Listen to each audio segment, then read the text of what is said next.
వరదలకి మరి అకాల వర్షాలకి ఏదైతే నష్టపోయారో రైతులు కూడా ఆదుకోవాలని చెప్పి సాక్షాత్తు మన వ్యవసాయ శాఖ మంత్రి అచ్చెన్నాయుడు గారు కూడా మన పశ్చిమ గోదావరి జిల్లా పర్యటించడం జరిగింది. అచ్చెన్నాయుడు గారితో పాటుగా ఈ ప్రకృతి విపత్తుల శాఖ కూడా హోం శాఖ ఏదైతే నిర్వహిస్తున్నారో వంగలపూడి అనిత గారు కూడా మన పశ్చిమ గోదావరి జిల్లా రావడం జరిగింది.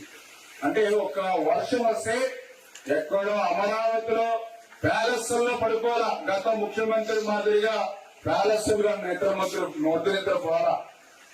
వరద వస్తుందంటే వరద కంటే ముందుగానే ఇవాళ మంత్రులు మేము పోలవరం పోతే నిర్వాసులు చెప్తూ ఉన్నారు.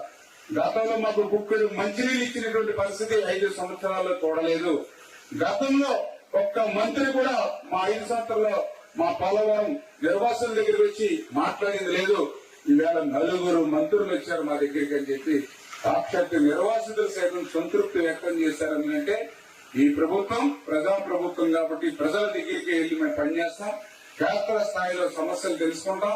అందుకే నాట్లు వేసి ఎవరైనా పంట నష్టపోతే దాన్ని నమోదు చేసి అది కూడా పారదర్శకంగా కఠినమైన నిబంధనలు లేకుండా పారదర్శకంగానే వాటిని నమోదు చేసి వాళ్ళకి ఇన్పుట్ సబ్సిడీ ఇచ్చి వాళ్ళని ఆదుకోవాలనేది ఒకటి.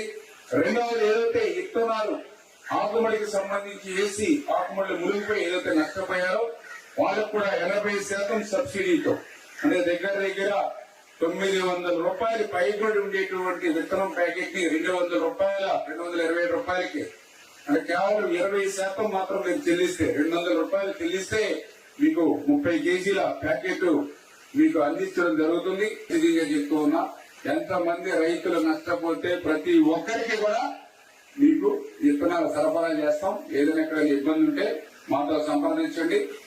మాకు ఎన్ని కష్టాలున్నా ప్రభుత్వం దగ్గర ఎన్ని అప్పులున్నా ఇబ్బందులున్నా కూడా ప్రజలు ఇబ్బందులు పడడానికి వీలు లేదని చంద్రబాబు నాయుడు గారు వీళ్ళు సాక్షిగా ఆయన చెప్పడం జరిగింది.